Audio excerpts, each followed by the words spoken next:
What's up, everyone, and welcome to Coffee with Ola, today with Oscar Dronjak of Hammerfall. Welcome. Thank you very much. It's a pleasure to be here. Thank you so much. So today marks the release, actually today, Friday, marks the release of your new album, Avenge The Fallen.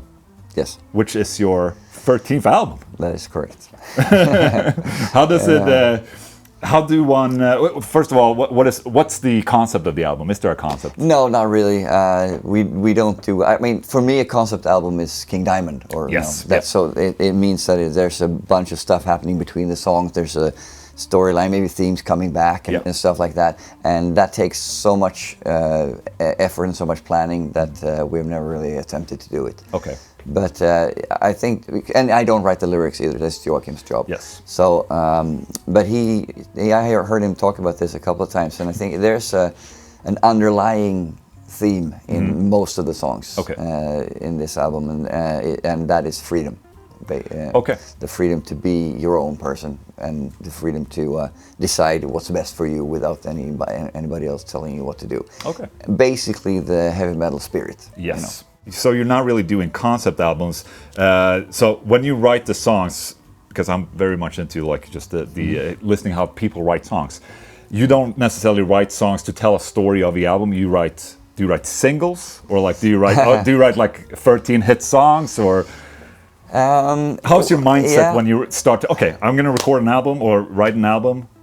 Where do you want to start? So well, in a way, but it's always nowadays.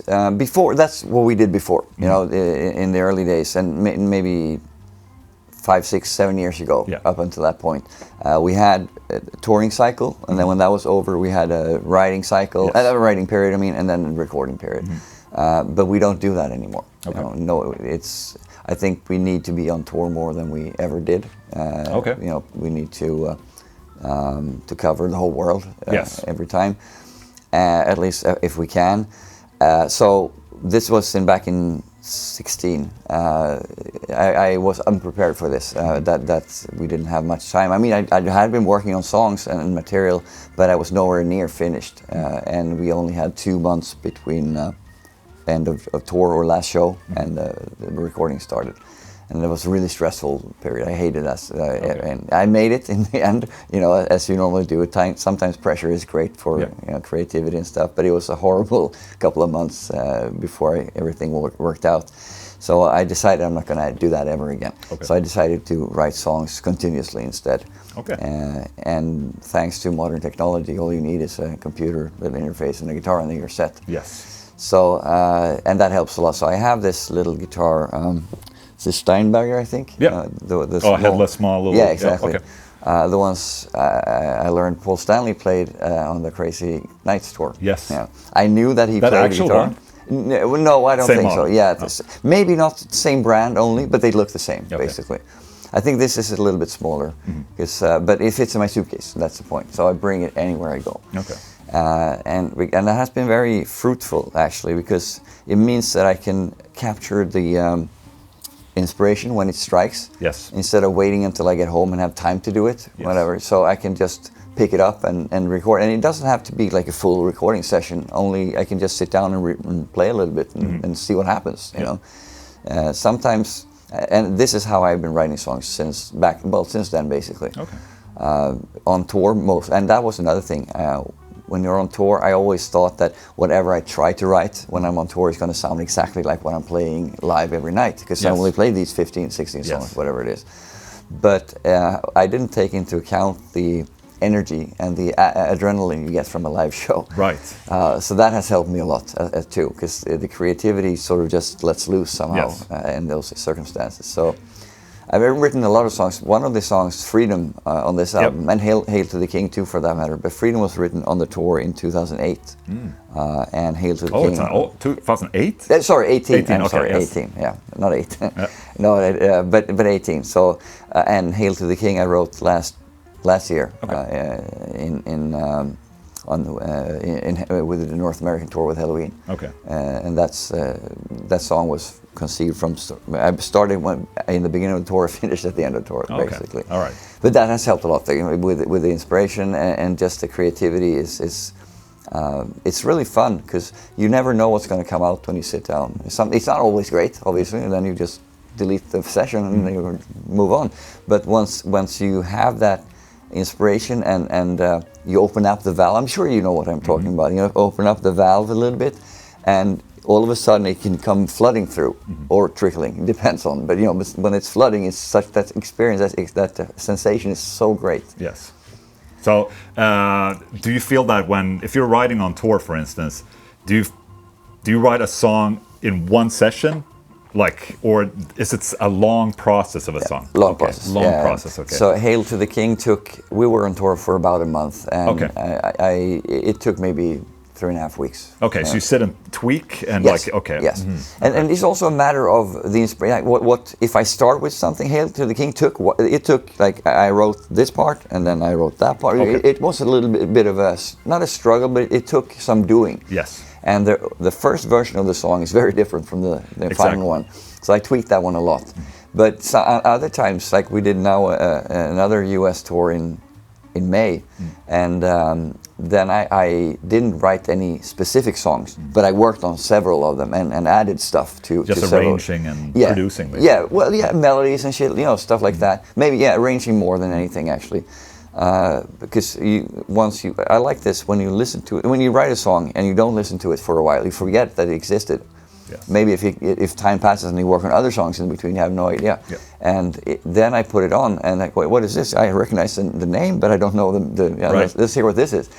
And then sometimes you hear it with open ears. And new ears. Yeah, exactly. And then you know what you want to change, what you should change, and what you should keep. And that's really good. I like that process very much. Yeah, right. So you can actually go back and forth a little bit. Like, okay, you start this song, yes. Then you go on a next tour. Because obviously on tours, sometimes it's really stressful. You don't have time for anything. But some days you have way too much time. And so I can completely understand. I've also done this a lot, and I really like the process myself. Yeah. Where it's just like, okay, you don't have to go out and do anything because you've obviously been touring a lot. So you've already been to all these places that you don't need to see again. Yeah, exactly. And there's a lot of downtime. Sometimes there's not. So that's nice. I recognize that because that's how I like to work myself. And also doing the continuously writing, not necessarily to write for something, just write. Yeah. You know, to just have something, and then you can have a catalog, and like you said, you know, arrange something into an album. Yes, that was actually a question, actually. But this is good. I'm getting to that part because that is when we put together an album, we don't write 10 songs and that's it. We used to do, but not anymore. Not for many years, like 20 years probably.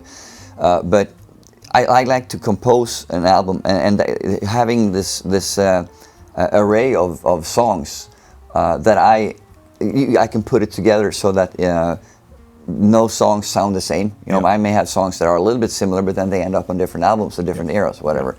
But you have, I like the ebb and flow of an album, the dynamics and everything. And I think that is we still, to this day, even in the day of YouTube and Tidal and everything and Spotify, we still think in terms of an album. A full album, yes. Yeah, that's where we came. I don't think that these are stripes that will never wash away. I don't think, because that's just how we were wired. Yeah. So we will always think in terms of that, and that's another thing. When I listen to music, of course, sometimes you put on some song playlists or something, but usually not. For me, I start with the first song on the album, finish with the last song on that album, then I move on to a different album. That's how I listen to music. Yes. I know people don't do that anymore, most people, and it's very obvious if you look at the streaming.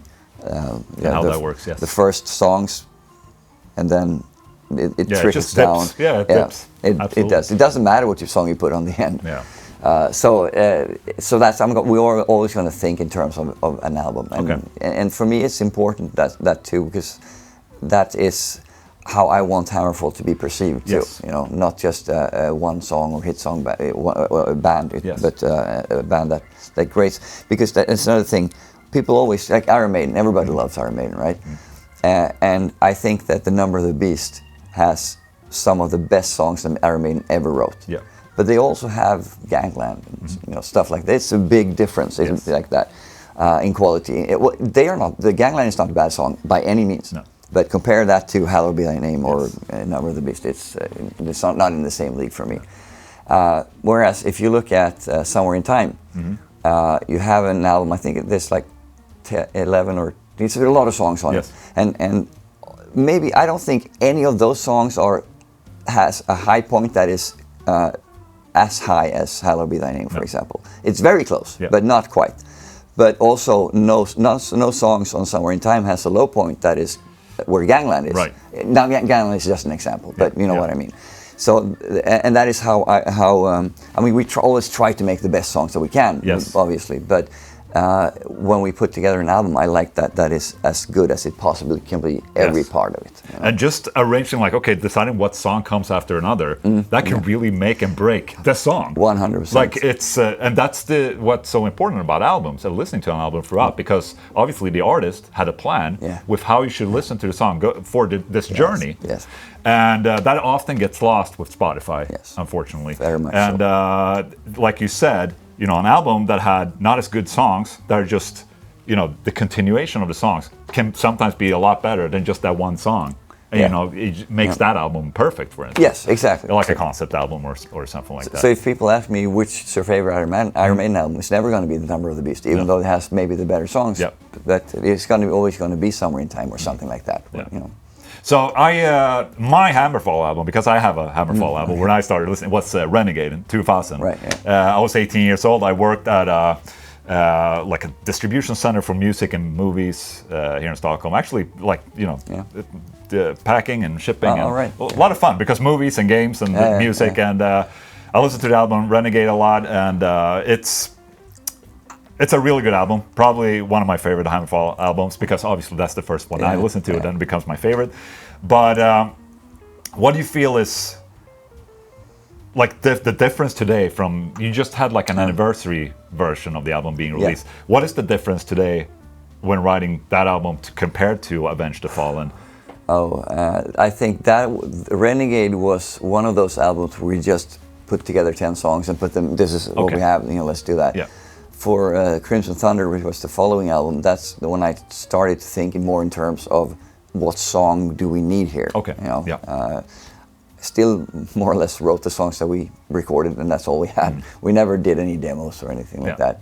We did pre-productions, I think 2 or 3 times maybe in our whole career, but that's just never have been how we work. You know, so with Renegade, we were still very green. I mean, we had done stuff, but it wasn't until Renegade that the new generation of like 14-year-olds or whatever, because they weren't, before that they weren't interested in this type of music. It was ancient. And that's something I have to commend the band, and that's something I really respect the band for, because it's a very important band for gatewaying people into metal. Like, this heavy metal band is incredibly important for bringing new fans into, you know, eventually metal, death metal. I mean, there has to be the gateway bands. Like, nu metal was a little bit of, you know, there was a bunch of people in Linkin Park, for instance. There were a lot of people listening to metal. I think Hammerfall is so important as a band for the metal community, in that sense that it really brings in a lot of people and makes it more available. I mean, it's not commercial, it's more available. I'm really happy to hear you say that, because that's one of the things that I'm the proudest of that we've done in our career.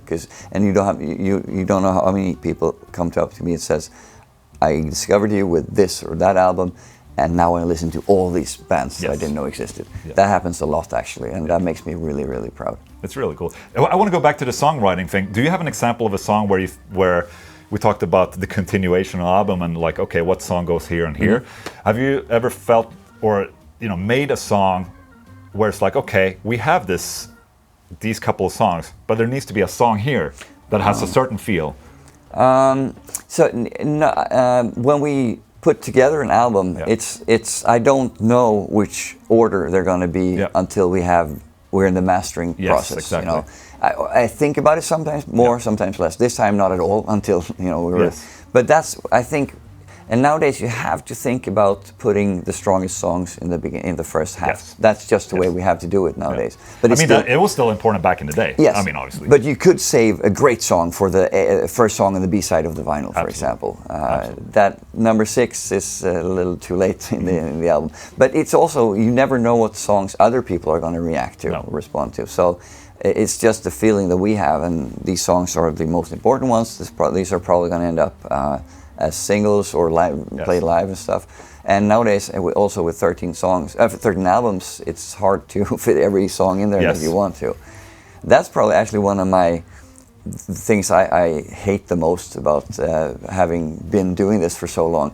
That we spent so much time writing and recording an album, and every song to me is very special. Yes. I can't play every song live, I know that. But what happens with those songs that you don't play live, they just disappear. Yeah. Nobody thinks about those anymore, and that makes me sad in a way. Yeah, because you put out as much effort into those songs. Yes, exactly. But that's just also the way it is. You know, there's no way really around that. I don't think. So I mean, that goes a little bit back to, what we said about Spotify and all that. That do you feel that these songs are now wasted?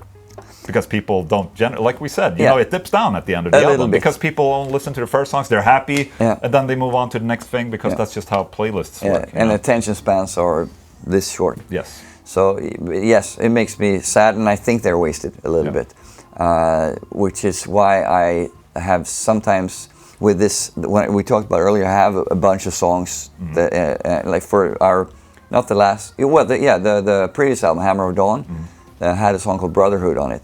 That song was ready already for the album before that, Dominion. Okay. But I felt, also another song I wrote on tour actually, but I felt right away, this is a great song. I love this song. And if I put it on Dominion, it's going to be lost. Yeah. So I saved it for the next album, and it became one of the singles and one of the songs we played live, we opened the shows with and everything. So that was the correct decision to make it at that point.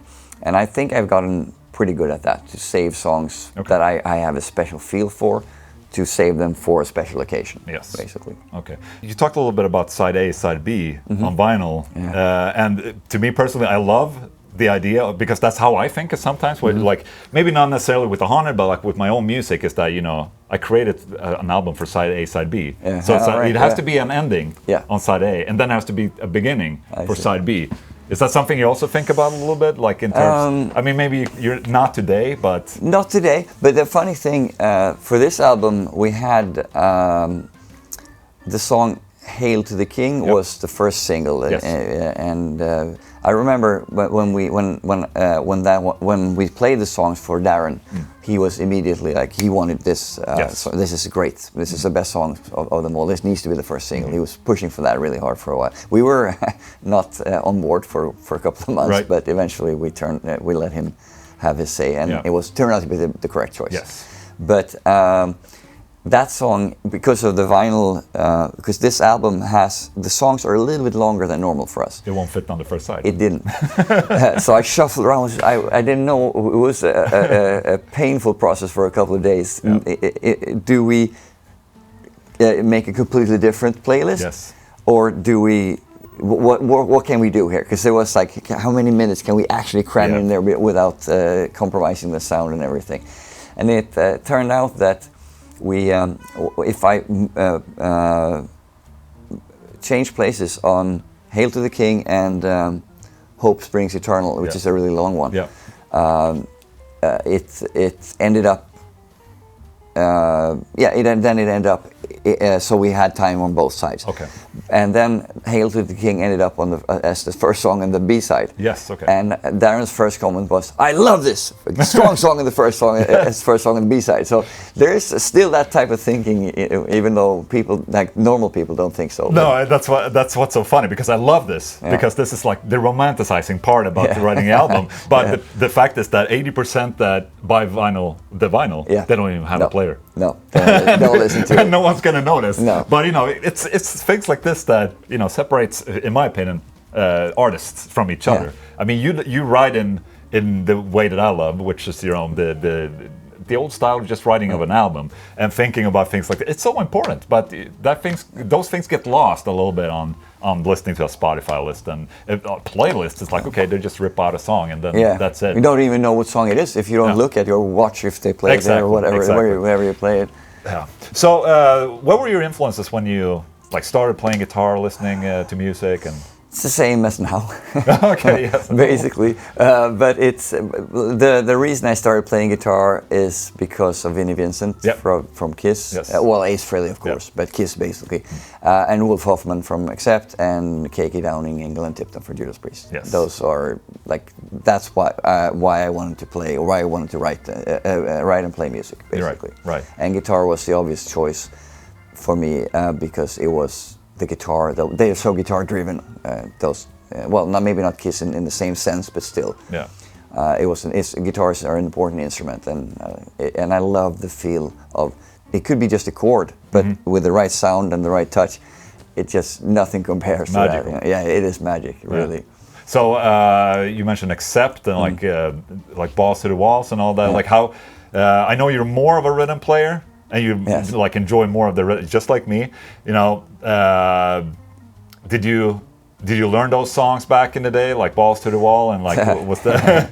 I mean, he had the best sound back then too. It's like you know, it was uncompromisable. Like you didn't really get the metal tones back then, but you know, those guys did.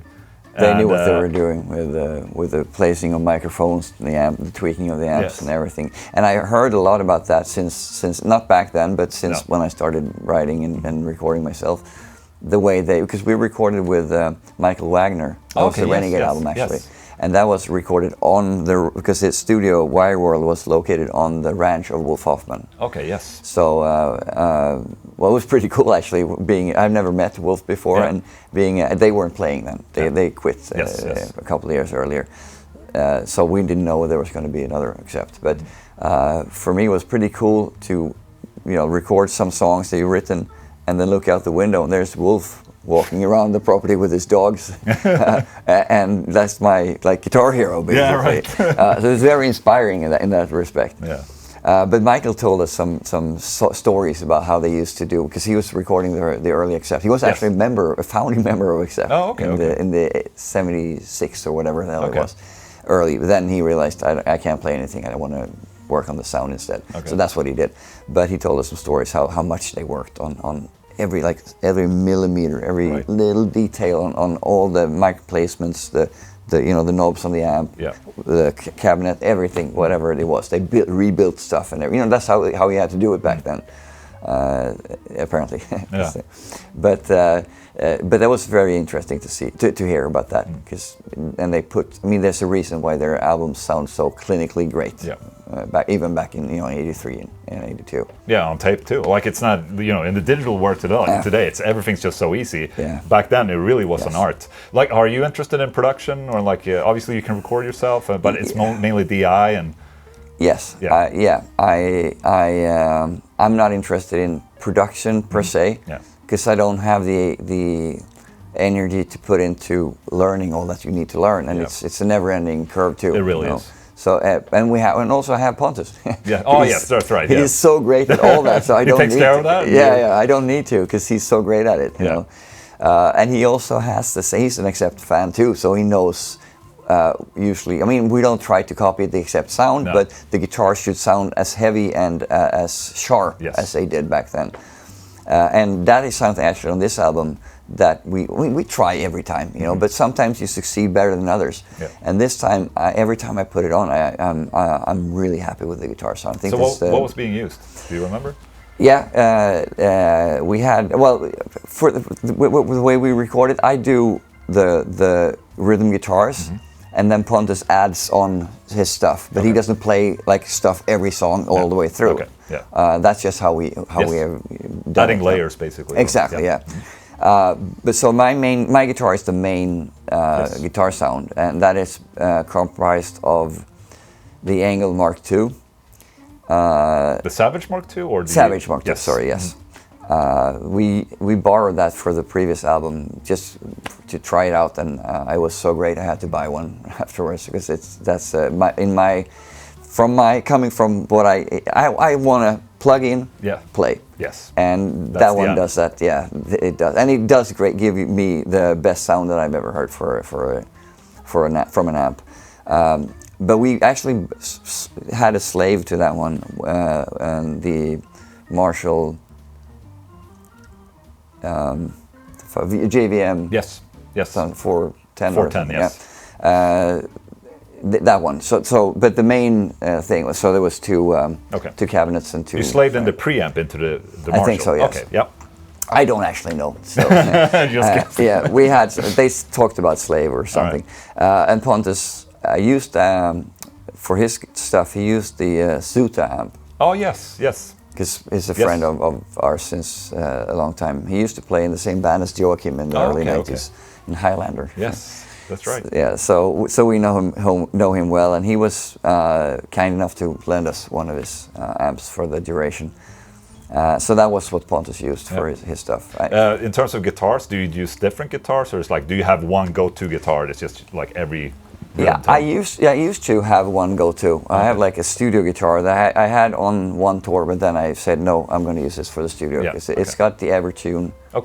And for me, I've done that too much, just standing tuning, and it doesn't work. Oh, you don't have to convince me. I'm an Evertune. Okay, great, great. So for me in the studio, that is invaluable because, and a lot of times, because when I play quite energetic, so I don't think about what this hand is doing. I hit the strings too hard, and with Evertune, it takes a lot of that wow away from it. And I don't know how many hours I spent in recordings when Charlie Bauerfeind, we had a German producer for 4 albums in a row, and he had great ears, but he could also always hear these little things. And it's frustrating as hell when you sit there for hours and hours, and it's, can you do that again? And so what's wrong? And they hit the strings too hard, and it's the simplest thing, you know. But the Evertune takes that away. But this time we tried out some. I recorded 3 songs with that guitar, but we had our guitar tech Orvar in the studio for a couple of days, and he was working on guitars because the thing is, I of all the guitars I ever owned, I sold one. The very first one, there was bullshit. Okay, you kept every guitar since? Kept everything. Nice. But didn't maintain them. Oh, okay, yes. So some of them needed a lot of love. So he came in and worked on a couple of guitars every day for a couple of days. And I had one Jackson, all my guitars are Randy Rhoads models, almost all of them. But this one is I had it on, I think the No Sacrifice, No Victory recording, or tour at least, which would be 08, 09. And hadn't used it since then. And we tried, because he worked on these guitars and they now sounded great again. I tried a couple, and this one, wow, hey, hang on, let's compare the sounds. It sounds, the difference was minuscule, very little, but it still felt more alive. Yes. And the one, my studio guitar is a Sandberg. That's what we use. Like for all my guitars are Sandbergs live and stuff. But I used the Jackson for most of the songs on this album. I guess it was because it was fun, you know. But this one that has a tremolo, so I had to be very careful with that. Push. Yeah, exactly. But I don't think I could have done that 10 or 20 years ago. No. But now, being in my 50s already, it's easier to. I matured in some senses, so it's easier to rein yourself in. I don't think I could do that earlier, you know. It was so much emotions everywhere. Right. Very cool, dude. I saw I think you did a Loudwire video where you played a bunch of riffs a couple of years back, and great, saw all the riffs. But I specifically watched in the background. There was a lot of like video game stuff and like Nintendo stuff, old SNES. Stuff. Exactly. Are you a fan? Yeah, since I was a kid. Not a kid, but in the 80s we used to, because we couldn't afford to buy the games, so you can rent them. Yes, that's right. You could. So did you rent those? They were in like big boxes, cases that you opened up. Exactly. So we rented. Me and my friend used to do that. We rented it on Friday afternoon after school. And then we kept it for 2 days, so return it on Sunday afternoon. And we were playing all kinds of games, but sometimes you left it on, turn on. You have to leave it on at night because you couldn't save. No save files or anything. And if you were lucky, hadn't been overheated or anything overnight, so it was still there. Not always, but yeah. So I'm a big fan of that. I kept all because once I got to working a little bit and got money on my own, I could buy. So I bought first NES, but for me it was the Super Nintendo. Yep. That's really when I got into to it. And I still have everything. That's another thing. I never throw anything away. I never sell anything. So I got everything. Cool. Still. So I had my collection. This is a couple of years ago, maybe. I'd say 8 years ago, maybe. Yeah. I started to. I joined some Facebook groups where selling and buying video games and retro. Then of course.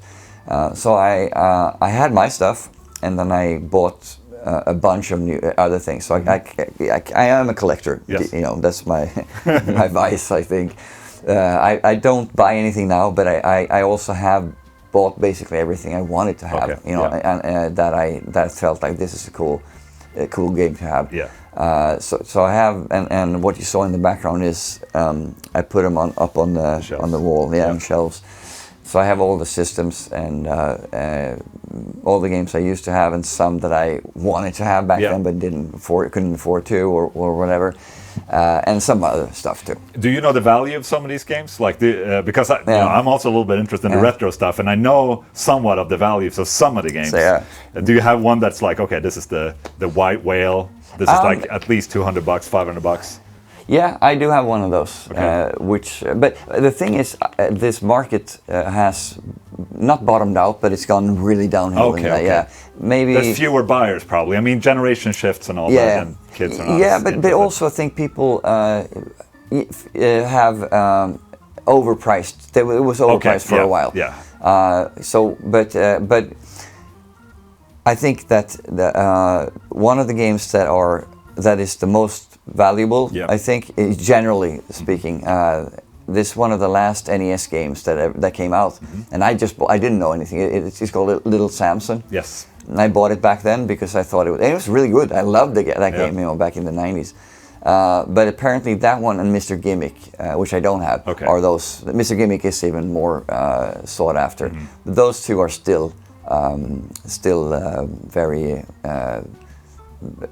high priced compared to the others. Yeah. But what I do have, what I'm most proud of, is my Zelda collection. Okay. Because I started to. You have the golden cassette, Zelda 2. Good question. I think so. I have a bunch of different different versions of that, actually, of some, but. I think I do. Yeah. They're all on display for just up there, so I don't really play with them, unfortunately. But maybe. But what I do have is I collect everything of the Zelda, and one thing I don't have, which is another high-priced thing, is the big box of Link to the Past. Okay. And that goes for tens of thousands of Swedish crowns. If it's Swedish, and that's another thing. It has to be SEM. Yes. Has to be Swedish bought and distributed.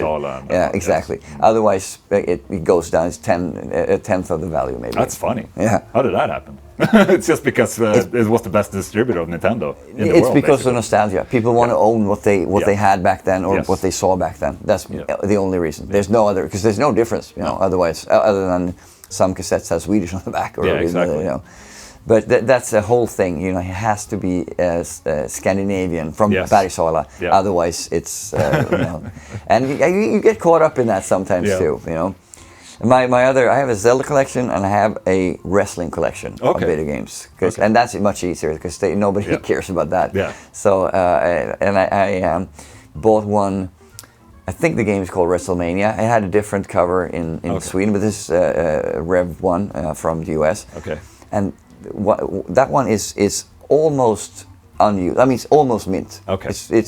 It came. I don't think there was like some kind of poster in it. I don't think that was even opened. Okay. And that, I think I paid a couple of $100 for that. It was 200, maybe 300, maybe. Yeah. But it does. I don't think it's worth more. No. But to me, it's worth a lot more because it's pristine, and it's it's a game that I would love to have to own, basically. Yeah. So, are you playing any video games now? Like, or any modern games, or? Yeah, I mean, I have a 10-year-old son. Used to play Fortnite with him a lot in the past years, but he sort of he wasn't interested in that anymore. Now it's only football, so FIFA or what's called FC 24. Right. We do that sometimes together. I usually also play, Call of Duty, Modern Warfare 3, but I'm disappointed in that game. I'm one of those people who don't want the online. I don't care what you do with the online stuff. Right. It's absolutely of no consequence to me. And the story mode is short. Yeah, and it's also based on. I think they try to combine the story mode with the online way of playing, because you have this pit it's co-op, thing. right? It's a co-op story, I think. Not necessarily. You can. You can, you probably can. That's a great thing, though. But the thing is, you have this big map, and it's not the. They try to make this the little scenes in between and the story that progresses, but when you're actually playing, you don't feel like you're in the game, in the movie anymore, like you used to. Yes, right. When you're playing, you just feel like it's great for what it is. And it has some other values that the other way of doing it don't. But for me personally, I want that story. I want to feel like I'm in a movie. Or like in London, or like the street stage or whatever. And I totally get what you're saying. And those Modern Warfare games have been really good. Yes. The first two ones, the new ones are fantastic, I thought. And because they tell a story. It's like, you're there, you're Soap or McTavish or whoever you are. Or Ghost, maybe.